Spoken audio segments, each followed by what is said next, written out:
listener, and welcome back to another episode of the Coco and Daltz podcast. We bet that you thought that we weren't doing this anymore because it's been such a long time. It's been a long time since we rocked and rolled. I knew you were going to do that. I'm not Coco. And I'm not Daltz. Just as a refresher. Just so you people should know, you new listeners out there, because we sure have a lot of them, I can tell. This is a podcast that we do on many streaming things. And this week, what are we talking about, Coco? This week we are talking about the Book of Boba Fett. What? A 7-episode series on DisneyPlus. It's, shockingly, about the character from the original Star Wars trilogy and the prequel trilogy named Boba Fett. What? Right. It's not a book, though. It's not a book. It's not somebody sitting reading a book. That might be cool if Temuera Morrison actually sat and read the Book of Boba Fett. And then on page 54, it starts with, and the creature came and attacked him. Bringing some snobbery to the Star Wars universe. Masterpiece Theater. So I believe I said this is a 7-episode series.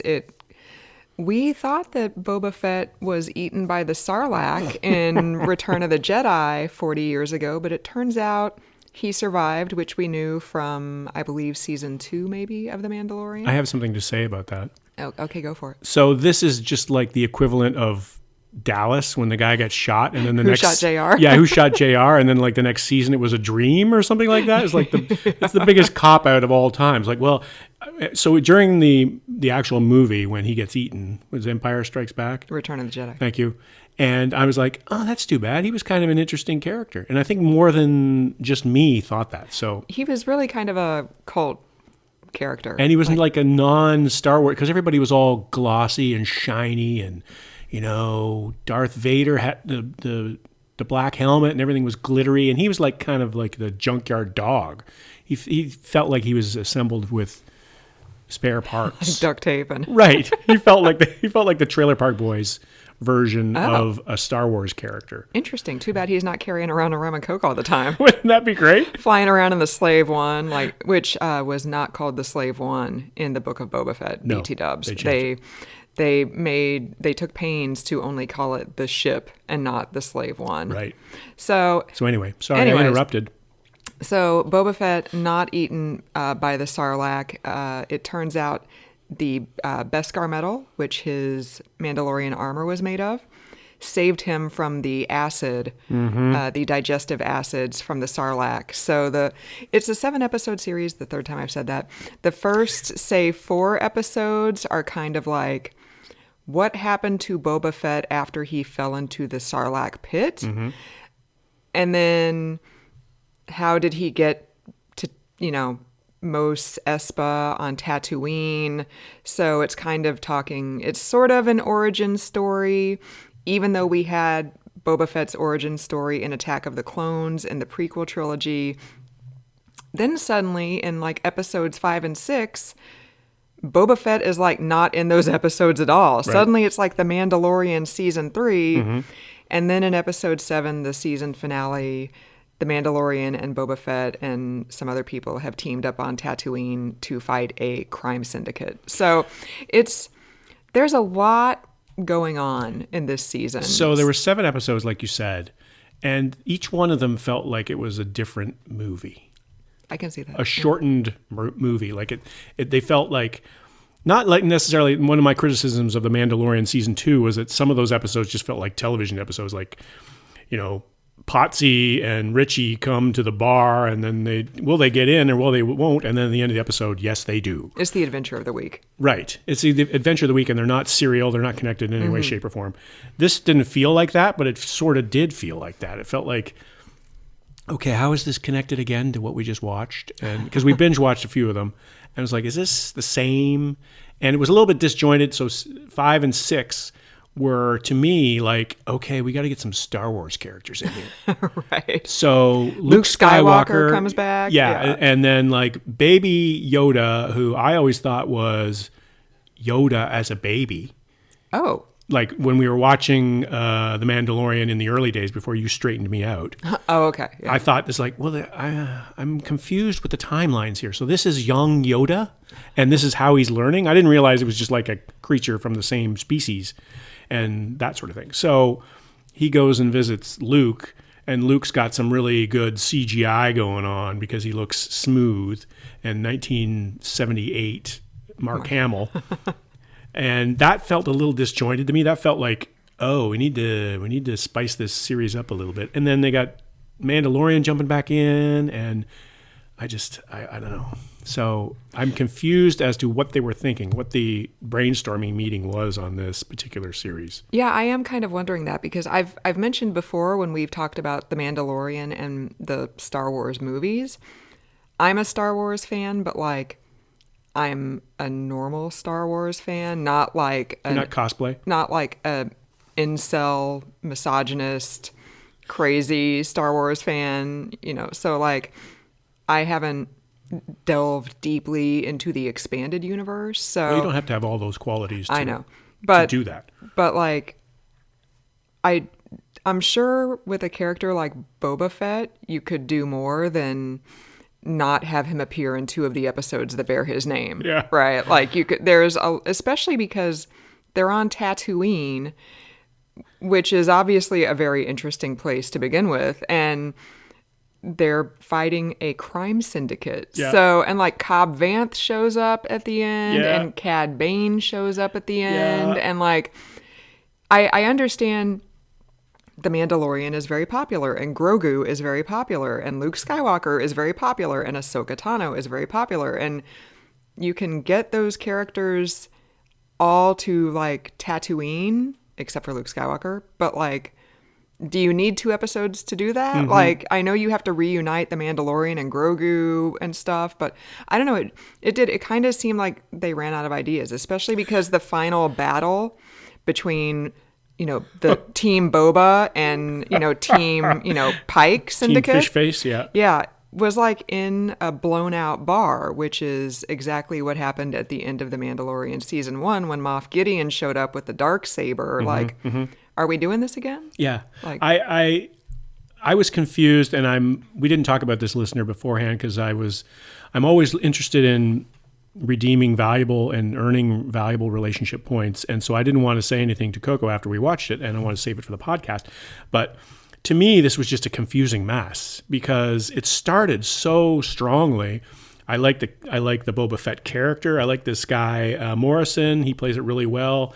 I like the fact that this is not a pretty young boy playing this part. he's 61 years old. Yeah, he's 61 years old. So as a guy who is not a pretty young boy, I can say, okay, well, we got some that's diversity. Even though he's a white guy, it's age diversity. And so that's interesting.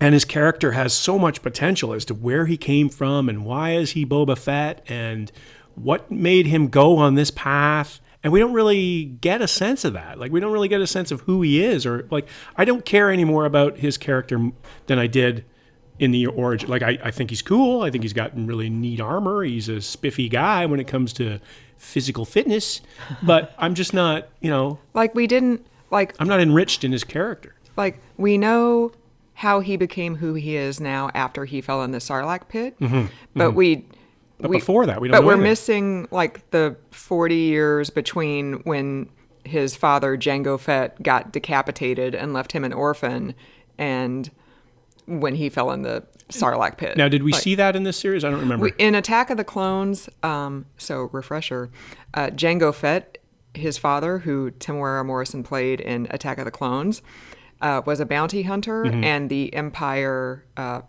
before it was the Empire, cloned him. So that's where the original stormtroopers came from. They were all clones of Jango Fett. And Jango Fett said he wanted his payment to be a clone of himself that wasn't on like the sped up maturity process that he could raise as his own son. And that's who Boba Fett is.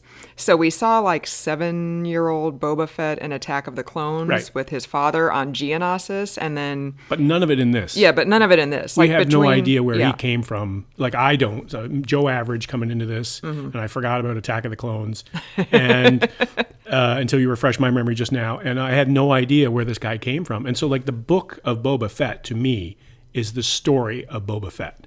And maybe I'm being too literal about that.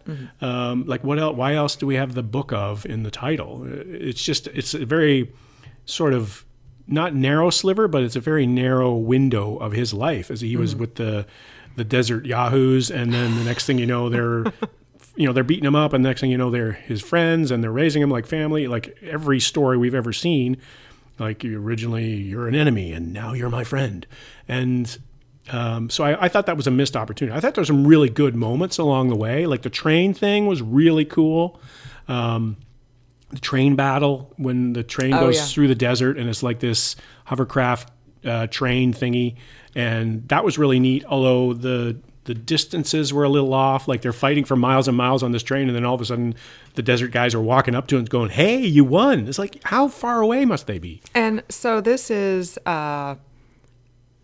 there's this high-speed hover train that's going through the Tatooine desert because it's That's what I'm talking about. yeah, it's like spice miners, like they're, related to the crime syndicate, and for some reason they're shooting like the Tusken Raiders. And Randomly. I don't really know why they're shooting the Tusken Raiders, because the Tusken Raiders aren't doing anything to them. Like they're just chilling with their banthas. And they're far away from the train. Yeah, and they're far away. So, it angered... That was random. Yeah, so it angered, Boba Fett and the Tusken Raiders that the train guys were shooting at them, and then they, like, raided the train. So, yeah, there were definitely some disjointed parts.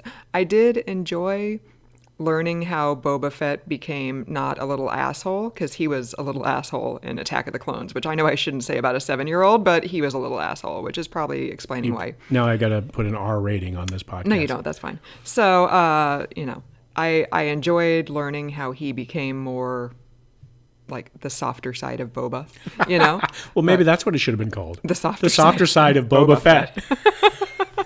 Brought to you by Hallmark. Right. By Charmin,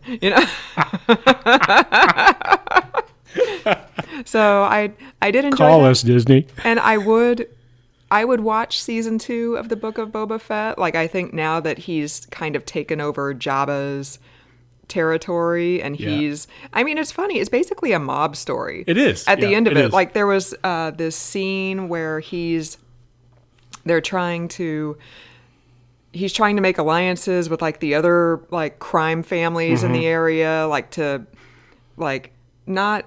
just so that they could stay neutral, so that he could take on the Pike Syndicate himself. And it was very reminiscent of that scene in, like, The Godfather, when the 5 families come together, and stuff. So I thought it was like a morph between... parts of it were a morph between The Godfather and High Noon. Because there's a lot of Western elements in there. It's over the top with the Western elements, like the Tim Oliphant character. He sees the other guy coming in the distance, and he's got the black hat on, and it's all hazy, heat waves coming off the ground, and it's like, like you just know that there's a showdown coming, and so there's definitely that part of it, but there was a lot of mob kind of references to it, and how everything's run by factions, and I don't know, it seemed a little messy to me, and then the final episode. Let's talk about the final episode, because it's like one long battle. It did kind of fall apart a little bit. That episode was directed by Robert Rodriguez. Like it felt like the climactic battle between the Pike Syndicate and Team Boba Fett was. It was outrageous. It was just very, it's. So they brought in the mega monster guys they were robot guys with mega white weapons, and they had shields around them, and nobody could penetrate the shields. They reminded me of the super amazing replacement for RoboCop in the RoboCop movie, where he comes out and says, "You're fired," and then the guy blasts away at him. I've never seen RoboCop. So RoboCop people will know what I'm talking about. It just looked exactly like that thing, only modernized for today's CGI effects.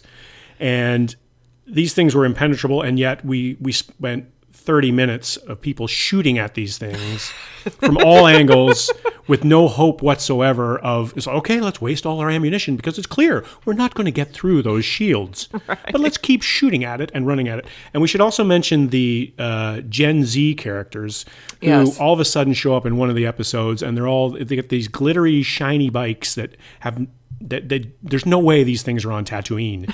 Like they look like Right. they look like they're orphans from the merry-go-round at Disney World. I think they were called mods, and they did kind of have like mod. They did vibes. look like mods. Yeah, so I thought that was kind of funny that there are like space mods on Tatooine, and they were hovercrafty kind of things. hovercraft Vespas. Hoverboard. Yeah. They were hover Vespas. Yeah. That's exactly what they were. And they had all these, like rear view mirrors on them and handlebars and chrome and shiny blue and white and red paint and just not the desert at all. So then there's these random Suicide Squad kind of people, and they were part of the mix. And so this battle that I'm talking about, it was just so unbelievable. So, you have to suspend some of your disbelief with this kind of series because it's set in space and it's in another time and the characters are not human and whatever.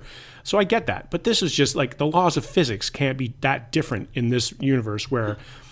So you have all these people that are fighting against the bad Pike guys, the fish face guys, and they're all standing very clustered together behind this one floaty vehicle. It's like all you got to do is like lob one grenade, and then everybody's like, it was like I'm not a military commander in my in any stretch of the imagination, but you could tell that all they had to do was just like shoot one guy, and then they're all. So that was just impossible. And then they had the thing with the force fields, which was just unbelievable. And then you had this chase scene through the Tatooine downtown core that was just was fantastic. And these guys, the Pike guys, I didn't think the stormtroopers could be any like they had no competition in terms of bad shooting, but the Pike guys were even worse. So this was underlined by me when you have the bad guys getting shot once and dying, and you have the good guys getting shot multiple times and not dying. Like I don't. So not only are they bad shots, but the ammunition they have is very poor. So they're shooting like rubber bullets or something like that at Mando and Boba. And I can't remember the name of the creature, but it's the creature that was in Jabba's palace in the pit that would eat people. Well, they tamed him. Yeah, Boba Fett has one of those. And now it's like imprinted on Boba Fett, so it's his creature for life. And Boba Fett rides him into the climactic battle to try to take care of these giant, like, metal assassin machines with the force fields. And, these machines, they're like shooting this creature and they're like stabbing him with knives, and he's impervious, but then like they shoot fire at it and he freaks out and he runs away. And I'm like, you just got stabbed with like some souped up like machete arm. But like the fire is what does it, Like, what's going on there? Oh, it's like somebody over in the corner sneezes and it's like, oh, I'm a germaphobe. And the monster runs away, Or I was thinking maybe like they need something to take this monster. Eventually, the monster becomes like an enemy somehow, and they're trying to shoot him down after he saves them. Right. Yeah. And then I was thinking, whatever you do, don't think about the Stay Puft Marshmallow Man. Right. Totally. Because then we're going to have a battle between this thing and the Stay Puft Marshmallow Man. And I was thinking that would be the next thing for this completely ridiculous chase scene. Yeah. And then it turned into King Kong with the, he's hanging off like the tower and stuff. And I was like, wow, we've got illusions everywhere in this. There's an homage in every scene, but like there's an homage and then there's lack of creativity. And that would just blew it out of the water for me. Like I was on the edge. I was like, oh, I just don't know anything about Boba Fett. And then all of a sudden he disappears. And then now we're in this battle scene that is completely unbelievable. Like, I don't know who choreographed this thing. And it was amazingly done. Like, all the special effects and everything like that were really... That was really good. It was all believable. But at certain points, you were like, why would you do that? I mean, why would you shoot at this thing when you know you can't get through the force field? Like, it's not like... Right. It's not like they were shooting at the force field and then you could see like little cracks in the force field, or the force field was getting red or something like that in certain areas. And the Mandalorian was trying to penetrate the force field with the dark saber, but wasn't having luck. No. So if the dark saber ain't gonna do it, your little blaster bullets aren't gonna do it. And it took them a long time to get to the galloping monster guy that Boba rode in on. Like they should have. Like, what was he doing? He was over in the corner smoking a cigarette or something like that? Yeah, like we saw him in episode 3 or 4 when Boba Fett, like, got him, and then we didn't see him again until Boba Fett rides to the rescue, So So I don't know. I really wanted to enjoy this because Boba Fett was probably one of my favorite characters in the Star Wars universe, and I just feel I'm left wanting. So season 2, I hope, can get us back. If there actually is going to be a season 2, are they going to meld it together with The Mandalorian? And it's confusing. Well, I would say, I didn't come across this in my research for this episode, but I did come across the fact that of the Star Wars series that have been on DisneyPlus so far, this had the highest rated season finale of any of them and was 36% higher than The Mandalorian season 2. So what's the competition though? There's it's 2 seasons of The Mandalorian in this one. Right. So there's not a lot going on. And there's 3 episodes total there of season finales. And I'd say Obi-Wan Kenobi will probably blow all of that out of the water when it comes on, because I literally put the Obi-Wan Kenobi premiere on our Google Calendar. I am there for it. We were probably 4 episodes deep into Boba Fett before we started watching it. Mm-hmm. No, Obi-Wan is getting watched 3 a.m. every Wednesday when it drops. I'm up. I'm watching it. I'm more optimistic about that because Ewan McGregor's in it. Yes. Right? And who else is in it? Indira Varma's in it. Anakin... Hayden Christensen is coming back as Anakin Skywalker. Right. I believe Rosario Dawson is going to make an appearance as Ahsoka Tano. Mm-hmm. I think I read that Joel Edgerton is going to be in it because he played young Uncle Owen at the very tail end of Revenge of the Sith. So what about C-3PO and amazing. R2-D2? Are they in it? They better be in it. Apparently, it is going to explain why Obi-Wan did not recognize 3PO and R2 in A New Hope when he'd spent a large chunk of his early life with those 2 droids, and then in A New Hope he's just oh, what is this droid? It's like Boba Fett in the Sarlacc. It's right. It was just a dream. Right, totally. Or he was wearing a memory shield. Right. And the Beskar medal was also a memory shield. And speaking of the giant pit creature did try to eat the Mandalorian, but his teeth could not penetrate the Mandalorian armor. So that's good for Grogu. Good for Grogu. And for us, because now we're going to get Mando season 3. So overall, Coco, what are you thinking? Are you telling people to watch this? Are you saying go for it? There's not really a huge investment of time. Right. They're between 40 and 60 minutes each. I believe episode 7 was the longest, and it was right at an hour. Yeah. And it was about 45 minutes too long. I'd say yeah, watch it. I'd give the season a B, maybe a B-. I did. The finale was pretty messy. I think season 2, now that we've gotten Boba Fett's backstory of how he came to rule semi-backstory. Yeah, Mos Espa, out of the way. I think if we had a season 2 that was just not any of that stuff, just going forward, how do he and Fennec Shand, it could be the adventure of the week, Yeah. I like their dynamic together. I like those characters together. Yeah, him and Ming-Na Wen. Yeah, they were really good. She's great. I really liked her, and she brought a lot of cold-blooded assassin to it. And we had an origin story of hers too. So that was actually fairly well done. Yeah. I'd say out of 10, probably about 6.5. Wow. It was trending really well, and then the last 3 episodes they confused me, and then the chase gunfight thing at the end just made me laugh, which it shouldn't have. Also, I enjoyed Amy Sedaris' character in season 1 of The Mandalorian, but now she's kind of starting to grate a little bit. I think, we need less of her going forward, Yeah, we get it. She's the scrap metal person, and we get it. With a funny quip. So. Yeah, So what do you want to see in Boba Fett book chapter 2? Yeah, I'd say it could definitely be.